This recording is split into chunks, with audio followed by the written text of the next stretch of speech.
आज है 26 सितंबर सन 2021 और आज हुआ है रीट सन 2021 का इम्तिहान, जिसके उर्दू के लेवल 1 की आंसर की को हम लोग डिस्कस करने जा रहे हैं। चलिए शुरू करते हैं। पहला सवाल आपके सामने कि गनाई तरीका जो होता है किसकी तदरीस में मुअस्सिर होता है। जो गा गा के जो पढ़ाया जाता है जिस तरीके में, उसको गनाई तरीका कहते हैं। गीतात्मक विधि हिंदी में कहा जाता है। तो ये तदरीस नज़्म में यानी कि पोएम की टीचिंग में, कविता पढ़ाने में गनाई तरीका हेल्पफुल और मौसर होता है। नमूने की बुलंद ख़ानी किसके ज़रिए होती है? एक तालिब इल्म के ज़रिए, या उस्ताद के ज़रिए, या दो तलबा के ज़रिए, या फिर इज्तिमाई तौर पर तलबा के ज़रिए। तो जो नमूने की बुलंद ख़ानी होती है, आदर्श सस्वर वाचन जिसे हिंदी में कहा जाता है, आइडियल रीडिंग, वो टीचर के ज़रिए यानी कि उस्ताद के ज़रिए होती है। पढ़ना सिखाने में जुज़ से कुल की जानिब का जो तरीक़ाकार है वो क्या कहलाता है? उसको हम लोग तहलीली तरीका कहते हैं, जिसमें जुज़ से कुल की जानिब बढ़ते हैं। अगला सवाल कि मशहूर माहिर तालीम कम्युनिस्ट ने जिस तरीक़े तदरीस की सिफारिश की थी वो कौन सी थी? तो इसका जवाब तो हमें भी नहीं पता। रीड की ऑफिशियल आंसर की का इंतज़ार करेंगे क्वेश्चन नंबर 34 के लिए। अगर आप लोगों में किसी को पता है तो कमेंट में छाप दीजिए। चलिए अगला सवाल ये है कि नसरी सबक को पढ़ाने की इब्तिदा होनी चाहिए। कोई भी प्रोज जब आप पढ़ाते हैं तो आप कैसे पढ़ाएंगे? तो पहले आप तमहीदी सवालात करेंगे, ठीक है, यानी कि प्रस्तावना कौशल से नसरी सबक को पढ़ाना चाहिए। तो तमहीद से शुरुआत करनी चाहिए नसरी सबक को पढ़ाने की। तो यहाँ पे डी वाला ऑप्शन सही है।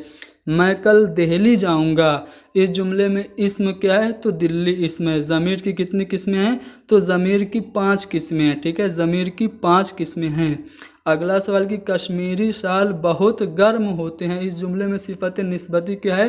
तो कश्मीरी जो है ये सिफत निस्बती हो गया। जिस पर काम का असर वाक़े हो उसे क्या कहते हैं? मफ़ूल कहते हैं। जैसे मैंने कुत्ता को मारा, तो मार किसको पड़ रही है? कुत्ते को। तो कुत्ता क्या हो गया? मफ़ूल हो गया। तो मफ़ूल वो होता है जिस पर काम का असर वाक़े हो।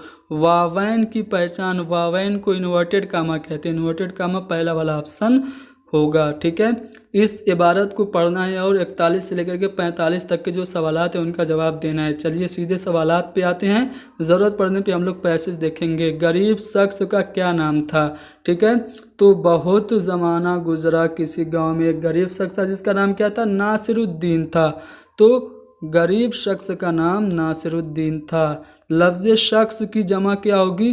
तो अशखास हो जाएगी, अशखास, ठीक है। लफ्ज़ खुश मिजाज का मुतजाद यानी कि अपोजिट क्या होगा? बद मिजाज हो जाएगा। नासिरुद्दीन का पड़ोसी कहाँ जा रहा था? अब देखिए पड़ोसी, पड़ोसी यहाँ पे है। पड़ोसी ने जवाब दिया जी हाँ, बिलाल सौदागर के यहाँ दावत में जा रहा हूँ। यानी कि जब अपने पड़ोसी से नासिरुद्दीन ने पूछा कि आप कहाँ जा रहे हो, तो उसने कहा कि बिलाल सौदागर के यहाँ दावत पे जा रहा हूँ। तो चलिए ऑप्शन में देखते हैं क्या ऐसा कोई ऑप्शन है। जी हाँ, बी वाला जो ऑप्शन है उसमें ये कहा जा रहा है कि बिलाल सौदागर के यहाँ दावत में। नासिरुद्दीन का पड़ोसी कहाँ जा रहा था? बिलाल सौदागर के यहाँ दावत में जा रहा था। अगला सवाल ये कि मिंदजा झेल में से कौन सा जोड़ा आपका सही है? तो ज़िंदगी जो है ये मुअन्नस है इसलिए ये गलत हो गया, ठीक है। गांव मुज़क्कर है इसलिए ये भी गलत हो गया। सौदागर ये भी मुज़क्कर है इसलिए ये भी गलत हो गया। लेकिन ज़माना जो है ये मुज़क्कर है, तो ये वाला जोड़ा बिल्कुल सही है। अगला सवाल ये है कि तदरीस कवायद में मदारिस में जो रिवायती तरीका इस्तेमाल किया जाता है वो है, ठीक है। तो ग्रामर पढ़ाने में जो आम तौर से इस्तेमाल किया जाता है स्कूल्स में, पुराना तरीका वो इस्तिखराजी तरीका है। इस्तिखराजी तरीका में पहले ही रूल बता दिया जाता है और फिर उस पे एग्जाम्पल कराए जाते हैं। तो आजकल मदारिस में जो रिवायती तरीका जो है यानी कि पुराना तरीका वो इस्तिखराजी तरीका है।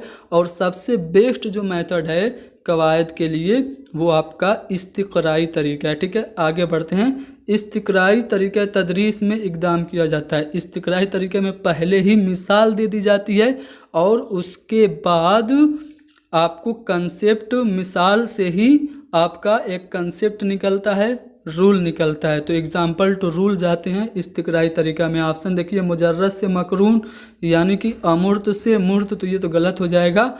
इस्तिक़राई तरीका में क्या करते हैं, मकरून से मुजर्रद की तरफ जाते हैं, यानी कि हम ठोस से मुजर्रद यानी कि मूर्त से अमूर्त की ओर जाते हैं। तो यहाँ पे बी वाला ऑप्शन सही होगा। किस ज़माने के तालीम में अमली ज़िंदगी की तरबियत पर जोर दिया गया था? तो मेरे लिहाज से तो इसका बी वाला आंसर सही होना चाहिए, फिर भी इस पर हम 100% श्योर नहीं है। रीट की ऑफिशियल आंसर की का इंतज़ार करेंगे क्वेश्चन नंबर 48 के लिए। अगला सवाल कि किस तरीके तालीम में दर्जों के बजाय तजर्बागाहें यानी कि लेबोरेटरीज़ इस्तेमाल होती थी? तो जो डाल्टन प्लान है इसमें क्लासरूम के बजाय लेबोरेटरीज़ का इस्तेमाल किया जाता था। अब डाल्टन प्लान का तरीका किस माहिरीन तालीम से मंसूब है, ये पूछा जा रहा है। तो मिस हेलेन पारक्रस्ट ने दिया था डाल्टन प्लान। अगला सवाल कि अहमक के मानी क्या होंगे? तो अहमक के मानी होता है बेवकूफ़। सोने पे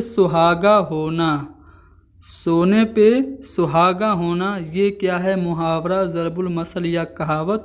तो ये है कहावत। लफ्ज़ नक्श की जमा होगा नुकूस।